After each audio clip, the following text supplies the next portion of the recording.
Pour l'instant, nos pages web sont encore un petit peu tristes. Mais ça va changer. Parce que dans ce chapitre, on va apprendre à insérer des images.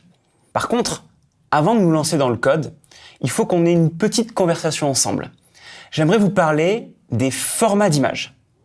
Il existe 3 principaux formats de fichiers d'images sur Internet. Le GIF, le PNG et le JPEG. Et en fonction de l'image que vous avez entre les mains, il faut l'enregistrer dans le bon format. Sinon, vous allez avoir des problèmes. L'image pourrait être trop grosse ou pas de bonne qualité. Donc, commençons par parler de ça et ensuite, on se mettra au code. Il y a donc 3 formats d'images à retenir. JPEG, PNG et GIF. Le JPEG a été conçu pour enregistrer des photos. Dès que vous avez une image de type photo, il faut utiliser le format JPEG. C'est vraiment le plus adapté. Pour quasiment tout le reste, des illustrations, des logos, des dessins, vous allez utiliser le format PNG. Son gros avantage par rapport aux autres formats d'images, c'est qu'on peut définir des zones transparentes dans les images PNG et donc l'insérer de façon plus efficace et plus élégante dans notre page web. Enfin, le format GIF sert aussi aux illustrations, mais il peut en plus être animé.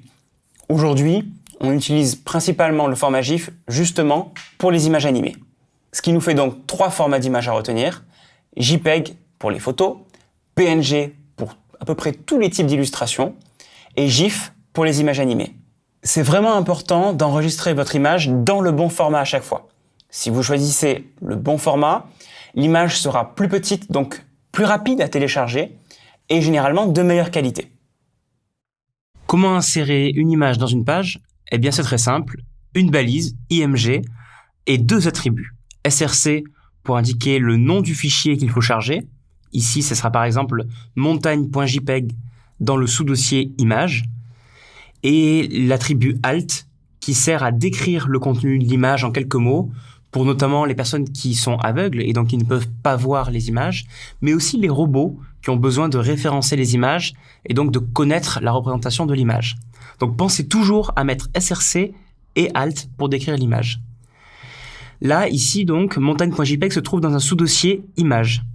Comme vous le voyez, image, et il y a un fichier montagne.jpeg. Et donc si on teste ce fichier, qu'est-ce que ça donne ? Voilà, on retrouve notre paragraphe de texte avec à l'intérieur la balise image qui m'affiche ma photo de montagne. Attention à une petite erreur à éviter, l'image se place généralement à l'intérieur d'un paragraphe de texte. Pas toujours, mais le plus souvent. Et en tout cas, vous ne pouvez pas la mettre ici, comme ici, en dehors d'un paragraphe de texte. Elle doit se trouver à l'intérieur de quelque chose qui doit la contenir. Donc le plus souvent, ça sera dans un paragraphe de texte comme ici. Vous pouvez aussi rendre vos images cliquables, comme par exemple j'ai fait ici. Là, on a une version miniature de la photo, et si on clique dessus, on atterrit sur la version agrandie. Comment faire ? Eh bien, j'ai besoin de 2 fichiers, la version miniature de l'image et la version agrandie. Donc ici, j'ai créé montagne et montagne mini qui est un petit peu plus petit. Ensuite, dans mon code, c'est un petit peu plus compliqué, on a la balise IMG qui affiche la version miniature par défaut, qui est à l'intérieur d'un lien qui amène vers la version agrandie, qui est montagne.jpeg. Comme ça, on affiche montagne mini par défaut, et si on clique, on tombe sur l'image agrandie montagne.jpeg. Il faut connaître aussi quelques autres balises qui sont apparues avec HTML5, notamment la balise figure et fig caption. Parfois, quand vous voulez dire que votre image est une figure qui a un sens dans la page, que vous voulez la mettre en valeur et peut-être lui mettre un libellé, eh bien, il faut utiliser la balise figure.